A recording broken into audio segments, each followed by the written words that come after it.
This is Chuck Randall. He's training to be a fighter pilot and has about 40 hours in the P-39. Knows the airplane pretty well, too. He's not the hottest pilot in the world, but conscientious. He'll make a good flyer.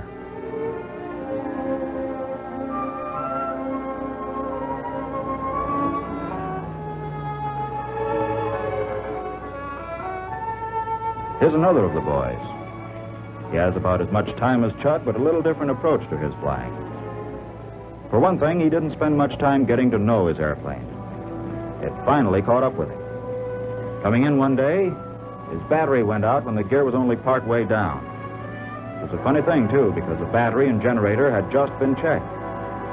Well, it meant emergency operation of the gear. He went through all the motions. It didn't feel right at all. It cranked much too easily. It didn't seem to be engaging. Reason? Well, he didn't wait to find out. He had other plans.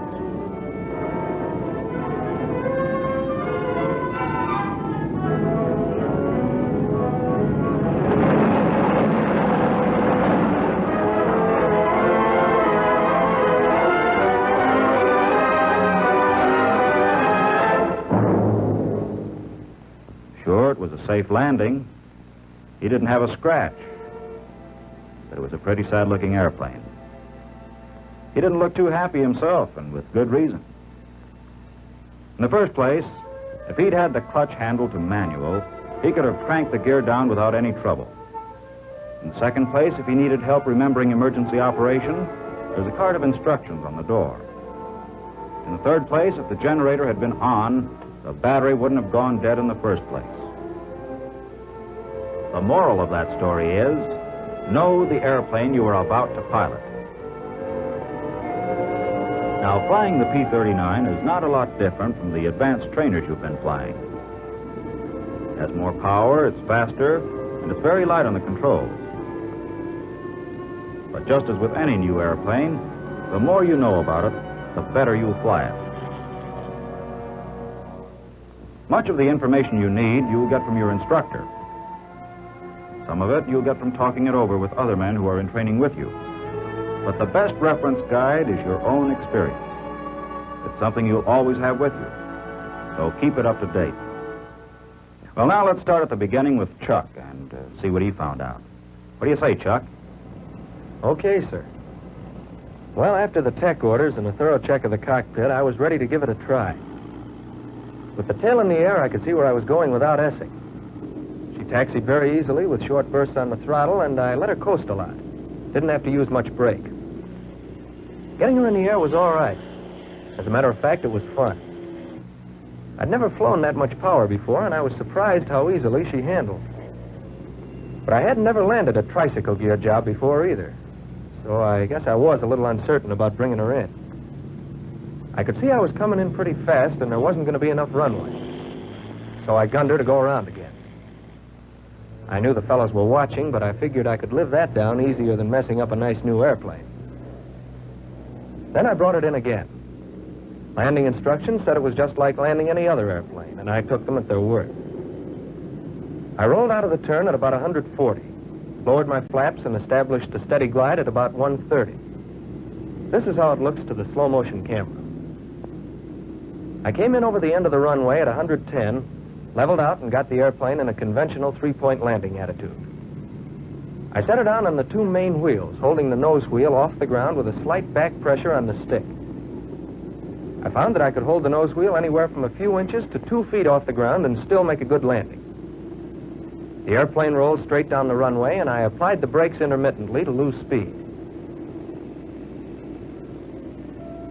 We don't roll up the flaps here until we park, since there are no stones to damage them, and there's less chance of hitting the wrong switch. How was the first flight, Chuck? Have any trouble? No, sir, it was okay. It was a lot different from what I expected. I guess you can't believe everything you hear. Depends where you hear it. You can pick up a lot of information from hangar experts, all the free dope you'll want on any airplane, and they always have it on good authority. Well, to get on with Chuck's story, he was over the first hump, but that was only the beginning. He still had a few things to learn about flying the airplane. And aside from the cockpit, there was a lot he wanted to know about the airplane itself. It's good background. Might come in handy someday.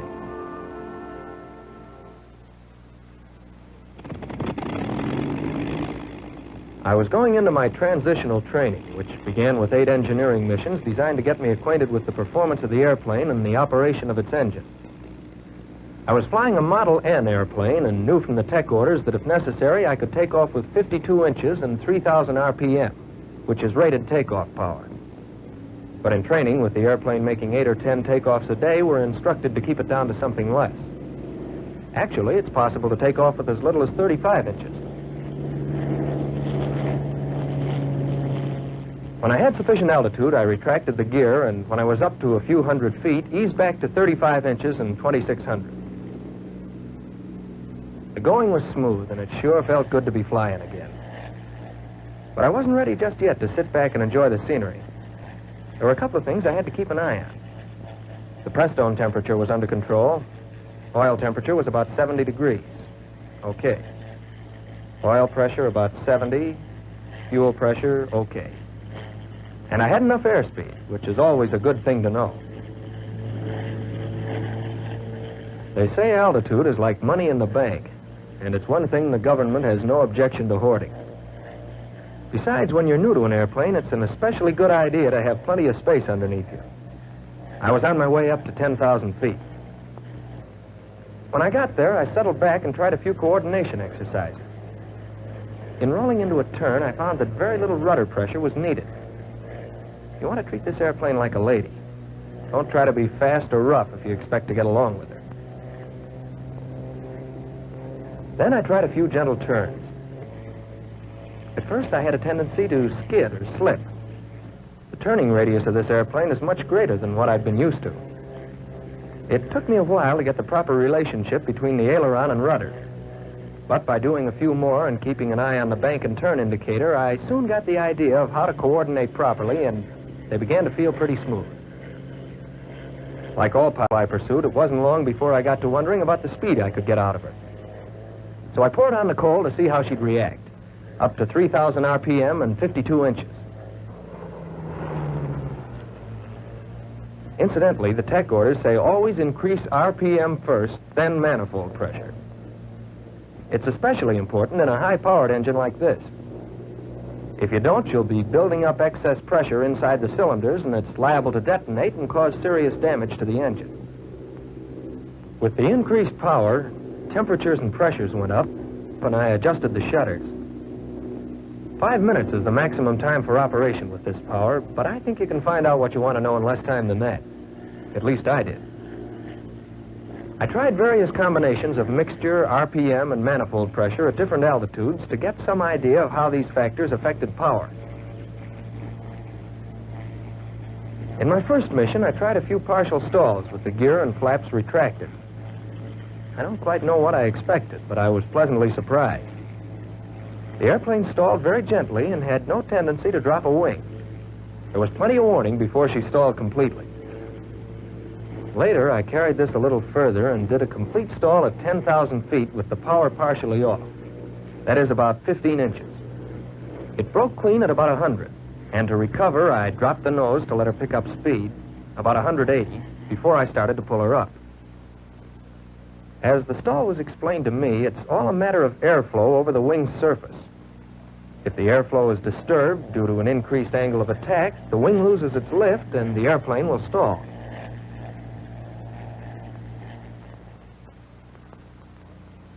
When the airplane approaches a stall, turbulence begins at the roots. And as this section begins to stall, it causes a shuddering. The tail buffets slightly from the effect of this turbulent air. The stall progresses outboard and gradually affects aileron control. Just before the stall is complete, the entire aileron becomes ineffective. In recovery, the ailerons regain control before the wing is completely unstalled. So when you first feel aileron control returning, don't let it fool you. Don't start to pull up until you have sufficient speed. Later, I tried some partial stalls with the gear and flaps extended. The stall characteristics were pretty much the same as in the clean condition, but with the stall occurring at a lower speed. With the power reduced, I pulled the stick back gently until gradually the stall point was reached. After she began to shudder slightly, at about 95, I eased gently forward on the stick. I let her pick up some speed in a shallow dive, about 140, and eased her back level. Knowing stalls is a pretty good way to get the feel of any airplane, so I practiced until I was sure of it. Then, with the gear still down, I trimmed the airplane for an indicated airspeed of 150 and tried some gliding turns for practice and landing approaches. I figured it'd be a good idea to try them first at a safe altitude where there were no traffic problems, and I could concentrate on getting the knack of a properly coordinated gliding turn. I knew that speed was important, and I didn't let it drop below 130. At first, I'd go beyond a medium bank. A steeper bank is all right, but it's easy to skid, and I wanted to be darn sure I didn't pull her in too tight. It wasn't long before I was ready to hang one on the beginning of a landing.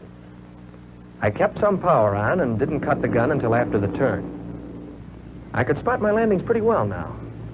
Whatever uncertainties I'd had at first were cleared up after I'd made a few more.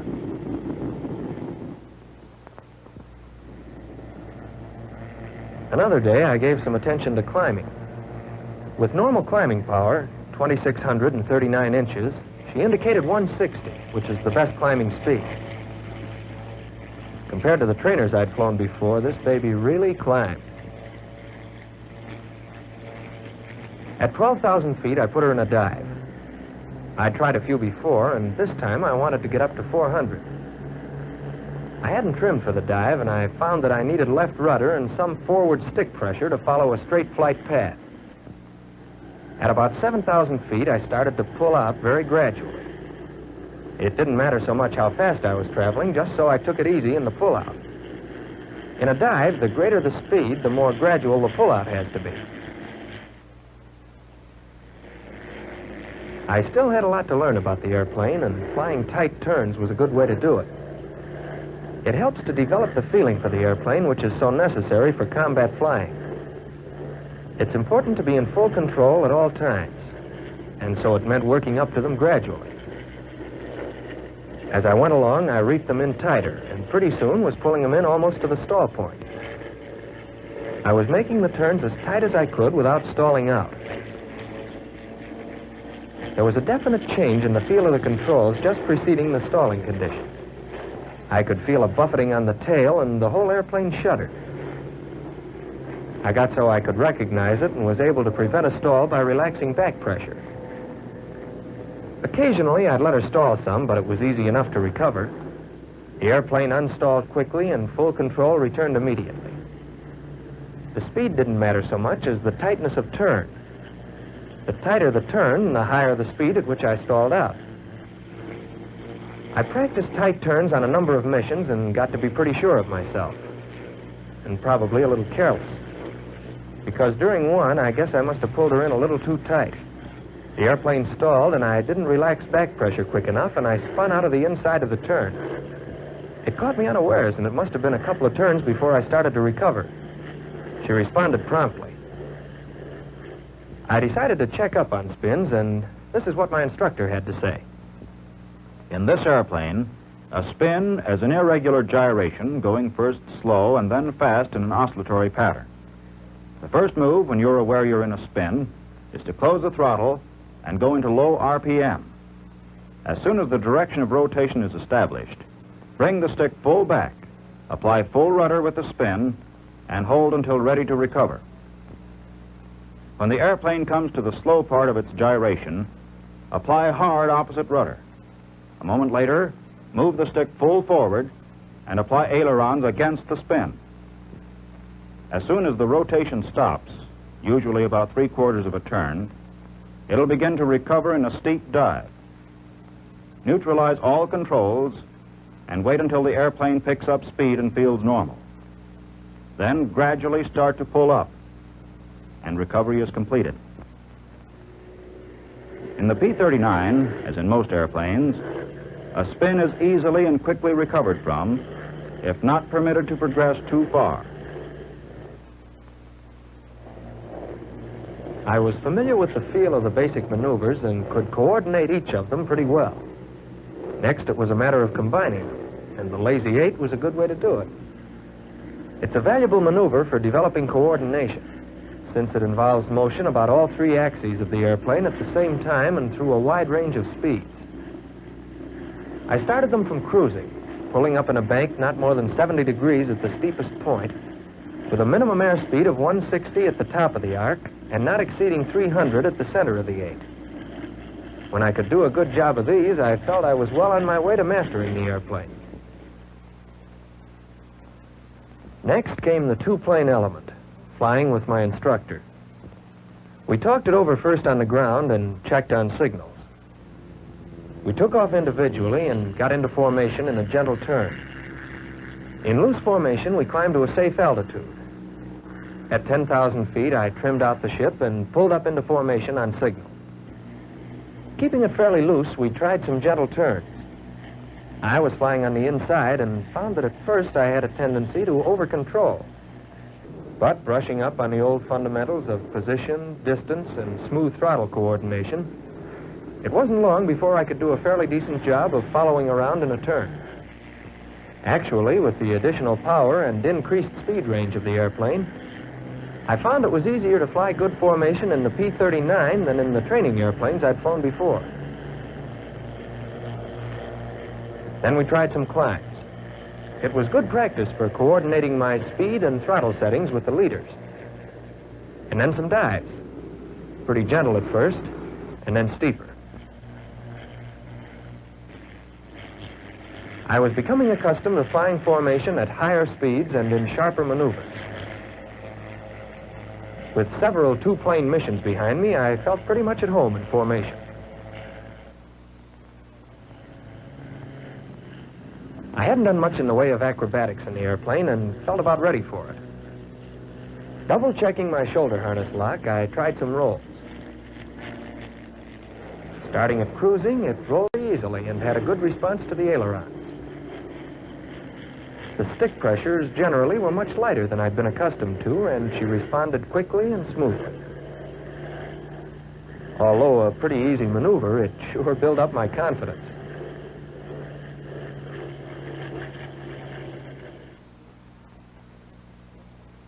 Then came loops. During this maneuver, the airplane flies through two speed extremes, high at the beginning and end, and low at the top. Trimmed for cruising, I applied left rudder as I pulled up. As the speed decreased, I relaxed rudder pressure. As the airplane continued up, I applied right rudder. On the downward arc, as the speed increased beyond cruising, I relaxed right and gradually applied left rudder. Straight back on the stick fairly hard so as to maintain sufficient speed to carry me through at the top. Nearing the inverted position, I relaxed back pressure slightly and stretched my neck backward as far as possible to see the horizon when it appeared. I could use it as a reference in keeping my wings level. Then on down and around. After more acrobatic practice, I felt I could handle the airplane in all attitudes and was confident in trying my hand at more advanced maneuvers. Something my instructor said helped. With proper instruction, you should feel no apprehension about attempting almost any maneuver. And you'll find that very often fear of the unknown is removed by deliberately doing what you're afraid will happen.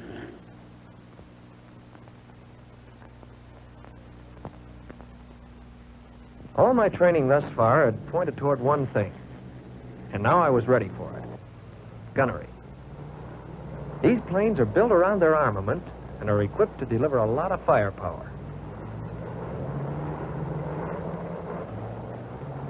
First, I tried my hand at ground targets.